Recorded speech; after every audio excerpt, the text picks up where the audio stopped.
पीड़ाओं का दौर चल रहा था। पृथ्वीवासी हताश हो चुके थे। 4 स्वर्गदूत और भी भयंकर पीड़ा उंडेलने आ गए। तभी प्रभु की करुणा लेकर एक और स्वर्गदूत आया। उसकी आवाज सुनते ही सब कुछ शांत हो गया। परमेश्वर की छाप लगाने वाले इन 4 विशेष स्वर्गदूतों से क्या करना, अपनी छाप परमेश्वर कैसे लगाएगा, आइए आज की वीडियो में जानने का प्रयास करें। प्रकाशित वाक्य 7 अध्याय 3 पद। जब तक हम अपने परमेश्वर के दासों के माथे पर मुहर न लगाते तब तक पृथ्वी और समुद्र और पेड़ों को हानि न पहुंचाना। प्रभु यीशु मसीह के नाम में आप सबों को जय मसीह। यह कोई प्रमाण नहीं, सिर्फ और सिर्फ बाइबल की भविष्यवाणियों की गणनाओं पर आधारित अध्ययन है। दोस्तों, स्वर्गदूतों की यह आवाज परमेश्वर की करुणा का संदेश दे रहा है। उसका वह असीमित प्रेम प्रदर्शित कर रहा है जो परमेश्वर मनुष्य जाति से करता है। पृथ्वीवासी निरंतर पाप पर पाप करते जा रहे हैं। गलातियों की पत्री उसके 6 अध्याय के 7 पद में स्पष्ट लिखा है, मनुष्य को अपने कर्मों का फल मिलेगा, दंड दिया जाएगा, परंतु जो निर्दोष है उन्हें दंड क्यों मिले। परमेश्वर का न्याय अद्भुत है, सो अब छटनी होगी। जब तक छटनी नहीं हो जाती तभी तक मन फिराने का सरल अवसर है।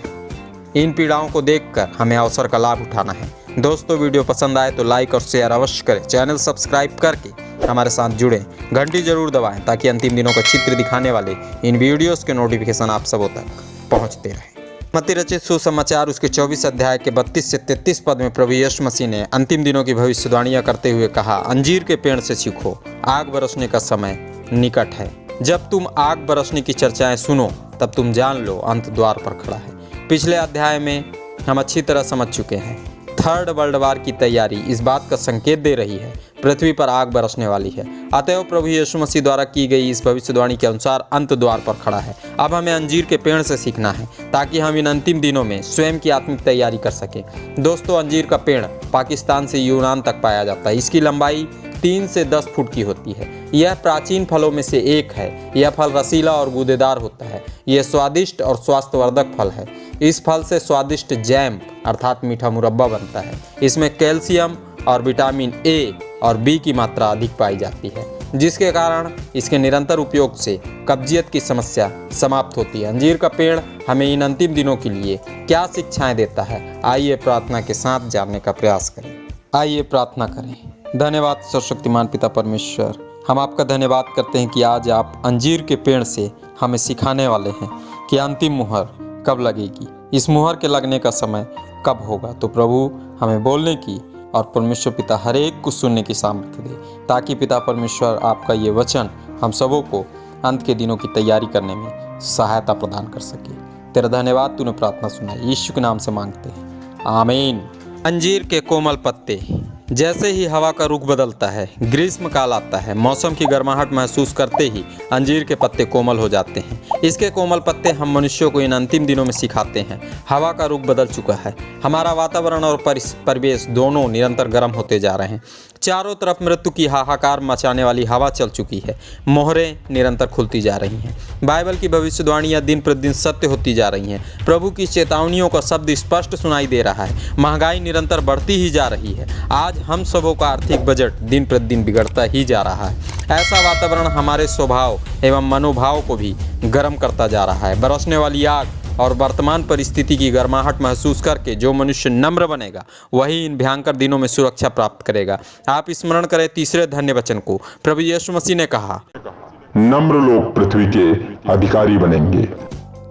जो अधिकारी होगा उसका बचाव समस्याओं से निश्चय हो सकता है। नम्र व्यक्ति का दिमाग भी शांत रहता है। शांत दिमाग वाले मनुष्य का ध्यान सदैव परमेश्वर की ओर लगा रहता है। नम्र व्यक्ति कभी किसी भी धर्म की बुराई नहीं करता। अतएव जीवन के सुसमाचार को ऐसा व्यक्ति शीघ्र सरलता के साथ ग्रहण करके प्रभु यीशु मसीह को अपने जीवन का स्वामी और प्रभु बना लेता है।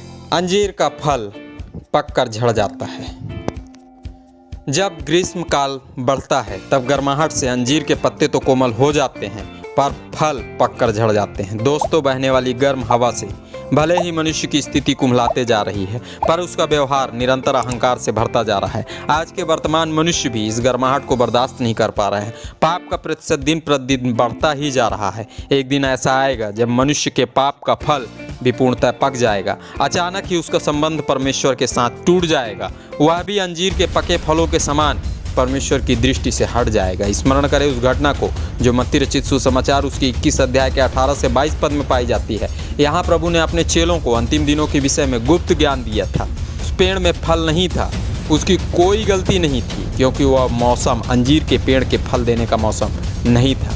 फिर भी उसे श्राप देकर प्रभु ने सिखाया, जिसमें फल नहीं होता वह सूख जाता है। हम मनुष्यों के लिए मौसम की कोई पाबंदी नहीं है। यदि हम भी इस गर्माहट से अपने को फल को खो देंगे, हमारे फल भी झड़ जाएंगे, तो परमेश्वर की छाप देने वाला हम पर मुहर कैसे लगाएगा। दोस्तों, अंजीर की तीसरी विशेषता होती है, अंजीर मनुष्यों के लिए लाभदायक होता है।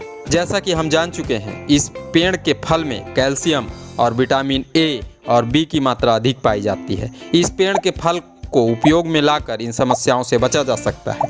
इस पेड़ से इन अंतिम दिनों में प्रभु सिखा रहा है, हम मसीही जिन्होंने प्रभु यीशु मसीह को अपने जीवन का उद्धारकर्ता मान लिया है, हम प्रत्येक मानव जाति की कमजोरियों को समाप्त कर सकते हैं। इन अंतिम दिनों में हम उन्हें नरक की आग से बचाकर उनके जीवन के लिए, उनके आत्मिकता के लिए लाभदायक बन सकते हैं। इस बात को आप और भी अच्छी तरह समझना चाहते हैं तो आप दूसरी कुरिन्थियों की पत्री उसके 2 अध्याय के 15 पद को अवश्य पढ़ें। एक बाइबल पढ़ने वाला व्यक्ति जानता है, इस्राएलियों की दर्द भरी कराह सुनकर जब परमेश्वर ने मूसा को मिस्र देश भेजा, तब 10वीं अर्थात अंतिम विपत्ति डालने से पहले उन पर मेमने के लहू से छाप लगवाई थी। इस छाप की बदौलत प्रत्येक इस्राएलियों के पहलौठे मृत्यु से बच गए थे। आने वाले दिनों में जिस मनुष्य पर प्रभु यीशु मसीह के रक्त की छाप होगी, उन्हें कोई भी हानि नहीं होगी। विपत्तियां कितनी भी गहरी हों, प्रकृति द्वारा कितना भी प्रकोप आए, पर इस छाप के लगने के बाद एक अंतर बन जाएगा। प्रभु पर विश्वास करने वाले किसी भी विश्वासी की हानि इन प्राकृतिक आपदाओं से नहीं होगी, पर सदैव स्मरण रखें, शैतान की वे दुष्ट आत्माएं जो अंतिम दिनों में क्रियाशील होंगी, उनसे सिर्फ और सिर्फ आत्मा के हथियारों के द्वारा ही विजय पाया जा सकता है, जिन हथियारों के विषय में हम पिछले अध्याय के प्रकाशन नंबर 75 में अच्छी तरह जान चुके हैं। दोस्तों, आप सभी जानते हैं, जब कोई कार्य पूरा हो जाता है तब मुहर लगाकर यह सिद्ध कर दिया जाता है कि अब इस कार्य को बदला नहीं जा सकता। प्रकाशित वाक्य की पुस्तक की इस प्रकाशन में पवित्र आत्मा सिखा रहा है, अंतिम दिनों में 2 प्रकार की छाप लगेंगी।